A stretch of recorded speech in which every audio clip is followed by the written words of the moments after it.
አምላክ ስም አላህ መሆኑን ሙስሊሞች ብቻ ሳንሆን የግብፅ ኦርቶዶክስ አባ ተክለ ሃይማኖት ዌብሳይት እንዳውም ማመጣለህ ከዚህ ነው። አባ ተክለ ሃይማኖት ዌብሳይት አለ። ያውና እዚህ ጋር መውቂዕ አንባ ተክለ ይላል። መውቂዕ አንባ ተክለ ሃይማኖት የአባ ተክለ ሃይማኖት ዌብሳይት ማለት ነው። በኢትዮጵያ እንግዲህ ቅዱስ አባ ተክለ ሃይማኖት ብላችሁ በምትጠሩት በእሱ የተሰየመ ነው። ኦሪት ዘፍጥረት ምዕራፍ 1 ቁጥር 1 አተክዊን ይላል። ስፍር ተክዊን ኦሪት ዘፍጥረት ማለት ነው። ይህን ተማር አረበኛ ማለት አትችል መሰለኝ። ምዕራፍ 1 ቁጥር 1 ላይ ምን ይላል? ፊል በድኢ ኸለቀ አላሁ ሰማዋት ወልአርድ። አላሁ አክበር። ምን ይላል በአረበኛው? አላህ በመጀመሪያ ሰማይና ምድርን ፈጠረ ይላል። የጀማ ይሄ እያሳያቸው ያለሁት ቁርአን እንዳይመስላችሁ የራሱ የገዛ መጽሐፉ ነው። በገዛ መጽሐፉ ላይ አምላክን አላህ ብለው ይጠራሉ የአረብ ክርስቲያኖች። ይሄ ከብሉይ ኪዳን ነው። እስኪ ከአዲስ ኪዳን ደግሞ ለናሙናነት ያክል ላሳያችሁ። የት እንገባለን? ያው እና እዚህ ጋር አልኪታቡል ሙቀደስ መጽሐፍ ቅዱስ። እሺ እዚህ ጋር ሁለቱ መጽሐፍቶች አሉ። አልአህድ አልጀዲድ አዲስ ኪዳን ላይ ልገባ ነው። አዲስ ኪዳን ላይ ልገባ ነው። አዲስ ኪዳን የሐዋርያት ሥራን እስኪ እንመልከት። ስፍር አዕማል ረሱል የሐዋርያት ሥራ ምዕራፍ 2 ቁጥር 22 ምን ይላል? ተመልከቱ። ቁጥር 22 ላይ በደንብ ተመልከቱ። أيها الرجال الإسرائيليون اسمعوا هذه الأقوال يسوع الناصري رجل قد تبرهن لكم من قبل الله بقوات وعجائب وآيات صنعها الله بيده يا الله سم من ይላል? እናንተ የእስራኤል ልጆች ሆይ ይህን ንግግሬን ስሙ። እናንተ እንደምታውቁት የናዝሬቱ ኢየሱስ አምላክ አላህ በእርሱ በኩል ድንቅና ተአምራትን ያደረገለት ለእናንተ የተገለጠ ሰው ነበር ይላል። ያው አላህ የአረበኛው መጽሐፍ ቅዱስ ይሄ ቁርአን አይደለም። ይሄ ልጅ ምን አለ? የአረቦች ሙስሊሞች እንጂ በቃ አላህ የሚለው እዛ እንጂ አይታወቅም። ላይ ክርስቲያኖች ወገኖች ራሳቸው በአረብ ሀገር ላይ ይሄንን የአምላክ ስም እንደሆነ በደንብ ያውቃሉ። ይሄንን እወቅ፣ ተማር።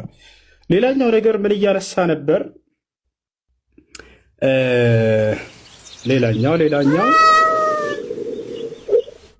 ያ እሺ፣ አሁን ሌላኛው ደግሞ የምጠይቀው ነቢያቶች አምላክ እግዚአብሔር እንደሆነ አስተምረዋል እያለ ነው። እስኪ ልክ እኔ የራሳችን መለኮታዊ መጽሐፍ ተብሎ የተገለጸውን ልንወያይ የተስማማበትን ቁርአን ላይ ነቢያቶች አላህ አላህ አላህ ብለው እንደጠሩት አንተ ደግሞ የገዛ መጽሐፍህ ላይ በዕብራይስጥና በግሪክ አለለህ እዚያ ላይ አውጥተህ የአምላክ ስም ነቢያቶች እግዚአብሔር ነው ብለው የተናገሩበት አንድ ጥቅስ እንድታመጣ ፈልጋለሁ። ይላል ከቁርአን ላይስ አላህ ብለው እንደጠሩ ነቢያቶች ታሳያለህ አንተ? አዎ በደንብ አሳያለሁ። ያው ማስረጃ ላውጣለህ። ለናሙናነት ያክል ማንን እናውጣ? ታላቁን ነቢይ አላህ ነቢዩ ኢየሱስን። ነቢዩ ዒሳ ምን አለ? ተመልከቱ። የማን ምዕራፍ ላይ እንሄዳለን? የማርያም ምዕራፍ፣ የእናቱ ምዕራፍ ላይ ጭራሽ እዚያው ላይ ነቢዩ ኢየሱስ ብሎ አስተማረ። ዒሳ ዓለይሂ ሰላም የእኔ አምላክ አላህ ነው እያለ ያስተምራል። ጌታዬና ጌታችሁን አላህን ተገዙ። የቱ ጋ ነው? ተመልከቱ። ያውና ቁጥር 36 ላይ ዒሳ አለ አላህም ጌታዬ ጌታችሁ ነውና ተገዙት፣ ይህ ቀጥተኛ መንገድ ነው አለ። ይህ ይበቃናል ጊዜ ለመቆጠብ ሲባል።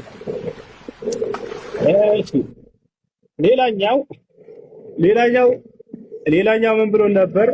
አላህ ከአርሽ በላይ ነው። አላህ ከአርሽ በላይ ነው ትላላችሁ። ለመሆኑ ከነቢያቶች አምላክ ከአርሽ በላይ እንደሆነ የተነገረበት ቦታ አለ ወይ? አዎ አለ። እግዚአብሔር በዙፋኑ ላይ ቁጭ ብሏል። እግዚአብሔር በዙፋኑ ላይ ቁጭ ብሏል። ያውና ዙፋን ካላወቅ በአረበኛ አርሽ ማለት ነው። እሺ በአማርኛ ሲቀየር ዙፋን ነው። ያውና አምላክ በዙፋን ላይ ደል ብሎ ተቀምጧል። መጽሐፈ ነገሥት ቀዳማዊ ምዕራፍ 22 ቁጥር 19 ሚልክያስም አለ እንግዲህ የእግዚአብሔርን ቃል ስማ፣ እግዚአብሔር በዙፋኑ ተቀምጦ ያሰላም። እግዚአብሔር በዙፋኑ ተቀምጦ ሌላን ጨምር። መጽሐፈ ዜና መዋዕል ምዕራፍ 18 ቁጥር 18 ሚልክያስም አለ ይቅርታ እንግዲህ የእግዚአብሔርን ቃል ስሙ፣ እግዚአብሔር በዙፋኑ ተቀምጦ ያሰላም። ጨረስን ይሄን። ስለዚህ በዙፋኑ ላይ መቀመጥ የፍጡር ባህሪ ነው እያለ አላህ ፍጡር ነው። ስለዚህ አምላክ መጀመሪያ ፍጡር መሆኑን አምነህ ነው ማለት ነው። አላህ ላይ እንደዛ እየተፈላሰፍክ ያለህ። እንቀጥላለን። ሌላ ስለ አጋንንት በተመለከተ መጨረሻ ላይ በደንብ እንወያያታለን። ዛሬ አጋንንት ምን እንደሆነ በእስልምናና በክርስትና ሰፋ ያለ በእርሱ ላይ እናወራለን። እፎያ ሁላቸው የሚገነዘቡ ዘንድ እችን በደንብ አድርገህ ያዛት። ገብቶሃል አይደል? ስለ አጋንንት በደንብ አድርገን እናወራለን። ማን ነው በትክክል የገለጸው አጋንንትን? እስልምና ነው ወይንስ ክርስትና የሚለው? ያዘው። እሺ አላህ ጣት አለው፣ ጣት ካለው ደግሞ ፍጡር ነው እያለን ነበር። ላ ያ አኺ እግዚአብሔር ጣት አለው። ያው ማስረጃ ያው ኦሪት ዘጸአት ምዕራፍ 8 ቁጥር 19 ጠንቋዮችን ፈርዖንን ይህስ የእግዚአብሔር ጣት ነው አሉት። እሺ ችግር የለውም ይሄ ጠንቋዮች ናቸው ያሉት እንለፍ።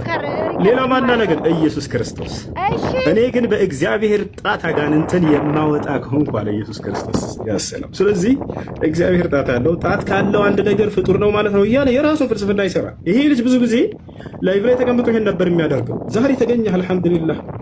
የሆነ ሐዲስ ያነሳና የራሱን ፍልስፍና ይሰራል። የሆነ ቁርአን ያነሳና የራሱን ፍልስፍና ይሰራል። ለዚያ ከታች ያሉት ወገኖችን ያስቃል።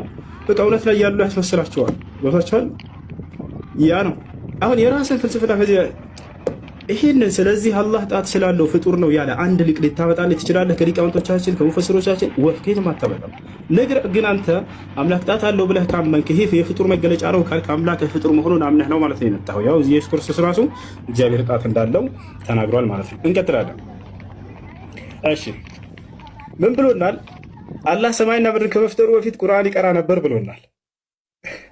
ይሄ ልጅ ይገርመኛል። ለማንኛውም ማስረጃ ስላሳየ ይሄ ضعيف ሐዲስ ነው። እሺ የነገሩህ ሰዎች ሸውደውሃል። ይሄ ضعيف ሐዲስ ነው። ላይቭ ላይ ሆነ እንደምታወራ አይደለም ዛሬ ተይዛል። ያውና አላህ ሰማይና ምድርን ከመፍጠሩ በፊት ቁርአን ይቀራ ነበር እያሉ ቢነግሯቸው ያው ሐዲሱ ከነ ማስረጃው ላሳያቸው። إن الله عز وجل قرأ طه وياسين قبل أن يخلق السماوات وقبل أن يخلق الخلق ب1000 عام فلما سمعت الملائكة القرآن قالت طوبى لأمة ينزل عليهم هذا وطوبى لأجواف تحمل هذا وطوبى لألسنة تنطق بهذا. حديث من دونه ضعيف يا إسناده ضعيف الناو وشثي هنا حديثنا ولا يفلا يكفر شهرا ميولا ታዲያ እንደዛ መስሎ ዛሬ መጣ ከሙስሊሞች ፊት ያው ውሸት መሆኑ ተጋለጠ። ምን ሁሉ ጊዜ ባገኘውና እንደዚህ ሁሉ የበገለጥኩልህ ከዚህ በኋላ የምትገባ ይመስለኛል እንዲህ አይነት ውሸት እያወሸ ከፊታቸው። ለማንኛውም እስኪ ወደ አማርኛ እንቀይርላቸው። አረበኛ ነው ብሎ በአረበኛ ተደብቃቸው እንዳይል ያው እነዚህ ጋር የሐዲሱ ሰንሰለት ደካማ ነው፣ የትረካ ሰንሰለቱ ደካማ ነው። ضعيف ሐዲስ ነው ይዘህ የምትመጣ ከዚህ በኋላ ضعيف ሐዲስ ይዘህ እንዳትመጣ። አጣራ መጀመሪያ ጠይቅሽ ሙስሊሞችን ይሄ ነገር እንዴት ነው ضعيف ነው ሐዲስ ነው እኔ እንዳው ሰው የሆነ መስሎኝ ነው ምናምን እያልክ ያንን እንድትል ጥሩ ነው። ፊቱን ለምን እንደደበቀ አላውቅም። ወላሂ ላዚም እኔ ፊት ለፊት እየተወያየሁት ፎያ በቀጣይ እንድትወጣልን እሺ፣ የፊትን ገጽታ ማየት ፈልጋለሁ። እሺ ችግር የለውም እወጣለሁ። ቅድም አንተ በራስህ ሰዓት እያሳየው ስለሆነ ነው። አይሽ ነው። እሺ ተስማማ በቃ እሺ። እና ይሄ ነው አላህ ይወርዳል ይለናል። ማን ነው ከነቢያት አላህ ይወርዳል ብሎ ያስተማረ? ያ በደንብ አድርጎ እግዚአብሔር ይወርዳል። ኦሪት ዘፍጥረት ምዕራፍ 11 ቁጥር 5 ያው እግዚአብሔርም የአዳም ልጆች የሰሩትን ከተማና ግንብ ለማየት ወረደ። ምድር ላይ ግንብና ከተማ ለማየት ይወርዳል እግዚአብሔር ያሰላም። ስለዚህ ምን ብሎ ቅድም የሆነ እንትን አስቀምጧል። አላህ ይወርዳል ከተባለ ስለዚህ ፍጡር ነው አለ። ተመልከቱ፣ አላህ ይወርዳል ስለተባለ ፍጡር ነው ያለ አንድ ሙፈሲር አምጣ ብለህ ወፍ የትም አታመጣም። የማን ነው? የአንተ ፍልስፍና። ነገር ግን ይህንን መስፈርት አንተ የፍጡርነት መስፈርት ካደረግከው እግዚአብሔር ፍጡር መሆኑን አምነህ ነው ማለት ነው የመጣኸው። አሁንም ገብቶሃል አይደል? እያንዳንዱ ለምታነሳው ትችት ሁሉ በመጽሐፍህ ላይ አለፈው። ምናልባት አንተ መጽሐፉን ላታውቅ ትችላለህ። ገብቶሃል? ስለ መጽሐፍ ስለ ክርስትና ብዙ የምታውቅም አይመስለኝም።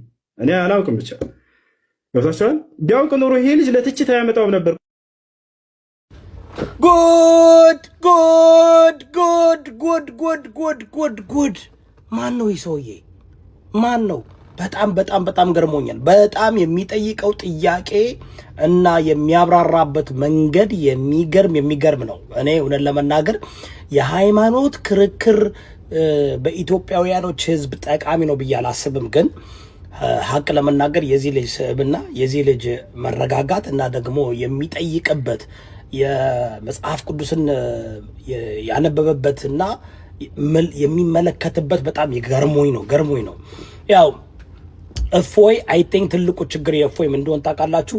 ቁርአንን በእንግሊዘኛና በአማርኛ የተተረጎመ ቁርአን ይዞ ለመከራከር ከሙስሊሞች ጋር ከባድ ነው። አረበኛ ካልቻላችሁ ሙሉ አረበኛ ካልቻላችሁ ቁርአንን አንደርስታንድ የማድረግ በጣም ከባድ ነውና ለዚህ ነው ብዙ ጊዜ ክርስቲያኖች ስትራግል የሚያደርጉትኝ ገባችሁና ለስ እስልምና እምነት ተከታይ ሆናችሁ አረበኛ በደንብ ተረድታችሁ በዛ ካላለፋችሁ በስተቀር በቁርአን በአማርኛ ወይ በእንግሊዘኛ ወይ በሌላ ቋንቋ ተተርጉሞ የመጣው በጣም ከባድ ነው ለመረዳትና ለዛ ይመስለኛል እንግዲህ ፎይ ብዙ ጊዜ ሙስሊሞችን እንደዚህ ይላል እያለ ግን መጽሐፍ ቅዱስ ግን እንደምታውቁት በእንግሊዝኛ የተተረጎመው በሂብሩምና በግሪክም የተጻፈው ያው ከእንግሊዝኛ ቋንቋ ጋር ከላትን ጋር በጣም የተገናኘ ስለሆነ ሲተረጎም በጣም 99% ምናምን የሚሆን በትክክለኛው መሰረት የተረጎመ ስለሆነ ለዛ እኮ ነው የምላችሁ ሙስሊሞችን ዲቤት በምታረጉበት ጊዜ ለኛ ለክርስቲያኖች ከባድ ነው። አረበኛ ካልቻላችሁ ሙሉ በሙሉ ለመረዳት በጣም ይከብዳልኝ። that's why በዓለም አቀፍ ዲቤት የሚያደርጉ ሰዎች ከክርስቲያን በኩል አረበኛ በደንብ የሚያውቁ የዛ እምነት ተከታይ የነበሩ ከዛ ሃይማኖት የወጡ ካልሆነ በስተቀር ሌሎች የመተርጎም አቅማቸው በጣም ያነሰ ስለሆነ ምናልባት አረበኛ ብትለምዱና መልመድ ብቻ ሳይሆን በጣም እንትን ነው ቀላል አይደለም። ቁርአንን ለመተንተን በዚህ ደረጃ ቀላል አይደለም። ስለዚህ amazing በጣም I'm impressed by this guy። በጣም ነው impress ያደረገኝ። ተማር ልጄ አስተግፍሩላህ እፎይ። ሁለት ደቂቃ አለችኝ ልቀጥል። ርዕሳችን ምን ነበር? የነቢያቶች የሰበኩት አምላክ ማንና የሚል ነው። እኔ ስለ አምላክ እስኪ ልንገራችሁ። አምላክ አላህ ሱብሓነሁ ወተዓላ ነቢያቶች የሰበኩት አንዱ አምላክ ታላቁ አብርሃም አምላክ አላህ ሱብሓነሁ እንዴ በአንድ 20 ደቂቃ አለቀ፣ 20 ሰከንድ አለቀ። እሺ ችግር የለውም። አብርሃም ምን አለ? ወኢብራሂም ኢዝ ቃለ ሊቀውሚሂ አዕቡዱላህ። አብርሃምን ባለ ጊዜ አስታውስ ሙሐመድ ለህዝቦችህ አምላካችሁን አላህን ተገዙ አላቸው ይላል። ስለዚህ አብርሃም ምን አለ? አምላክን አላህን ተገዙ አለ። ታላቁ ለእስራኤል ልጆች የተላከው ነቢዩ ኢየሱስ ዒሳ ዓለይሂ ሰላም የድንግል ማርያም ልጅ የዛች የጻድቋ ልጅ ምን አለ? ወኢነ አላህ ረቢ ወረብኩም ፈዕቡዱሁ ሃዛ ሲራጡን ሙስተቂም አለ። በህዝቦቹ ፊት በእስራኤላውያኖች ፊት ቆሞ ምን አለ? የእኔም ጌታ የእናንተም ጌታ እርሱ አላህ ነው፣ እርሱንም በብቸኝነት ተገዙት አለ። ነገር ግን ኢየሱስን ዒሳን ካለው ይሄ ሰውዬ እና ተከታዮቹ እኔ አምላኬን አምልኩ እያለ እየተናገረ ኢየሱስ ክርስቶስ ዮሐንስ ወንጌል ምዕራፍ 20 ቁጥር 17 ላይ ወደ አምላክ ያደርጋለሁኛል አምላክ አለኝ እያለ እያስተማራቸው አይ ተሳስተሃል ኢየሱስ አንተ ራስህ አምላክ ነህ ብለው ካዱት ክርስቲያኖች አያችሁ አይደል? ልክ እንዲሁ ኢልያስ ምን አለ? ወኢነ ኢልያስ ለሚነል ሙርሰሊን ኢዝ ቃለ ሊቀውሚሂ አላ ተተቁነ ተድዑነ በዕለን ወተዘሩነ አሕሰነል ኻሊቂን አላህ ረበኩም አለ። ኢልያስ ታላቁ የአላህ ነቢይ ምን አለ? የእናንተም የአባቶቻችሁን ጌታ እርሱ አላህ ነውና አላህን ተገዙት አለ። ያ ታላቁ ኑህ ምን አለ? ወቃለ ስብሓነሁ ወተዓላ ሓኪየን ዐን ኑህ ዓለይሂ ሰላም ፊ ሱረት ሁድ ወለቀድ አርሰልና ኑሐን ኢላ ቀውሚሂ ፈቃለ ያ ቀውሚ ዕቡዱላህ ማ ለኩም ሚን ኢላሂን ገይሩህ። ኖህ ለህዝቦቹ ምን አለ? ህዝቦቼ ሆይ አላህን በብቸኝነት ተገዙት ከእርሱ በስተቀር ሌላ ማንም አምላክ የላችሁምና ብሎ ተናገረ። ስለዚህ እፎይ አንተንም ሆነ እንዲሁም ደግሞ ከአንተ ጋር እየተከተሉ ያሉ ልጆችን የማንኛውም የኢትዮጵያ ሀገር የልጆች ክርስቲያኖችን በጣም አዝንላችኋለሁ፣ በጣም እወዳችኋለሁ፣ በጣም እሳሳላችኋለሁ። ልክ ነቢያቶች ለህዝቦቻቸው እንደሚሳሱት የአብርሃም የኢስሐቅ የያዕቆብን የኢየሱስን የማርያምን አምላክ አላህን እንድታመልኩ ጥሪ ያደርግላችኋለሁ። ቆም ብለህ አስብ አንተ ልጅ። ሌላውን በመክረህ ስለ ክርስትና በደንብ አድርገህ ቤተክርስቲያን ሂደህ ተማር። ስለ እስልምና ጥያቄዎች በሚኖሩህ ጊዜ ከዚህ በኋላ ገስት ላይ የመጣህ እንድትጠይቅ አስተናግድሃለሁ በየትኛውም ሰዓት ነው። ወላሂ ከሁሉም በፊት ለአንተ ቅድሚያ ሰጥሃለሁኝ። አደራህን እፎያዬ፣ አደራ ጥያቄዎች ካሉ መተህ ጠይቀኝ። መልካም ጊዜ ይሆንልህ። ስለተገናኘን በጣም ደስ ብሎኛል እፎይ። እሺ ቴንኪው ለነበረን ጊዜ እኔም በጣም አመሰግናለሁ። አቤቴ ና የሚለው ብዙም አልተገለጠም ከሆነ መልስ ቤትም እንሰራለን። የኔ ጥያቄ አልተገለጠም ስላለ እናመሰግናለን። ቴንኪው ባይ።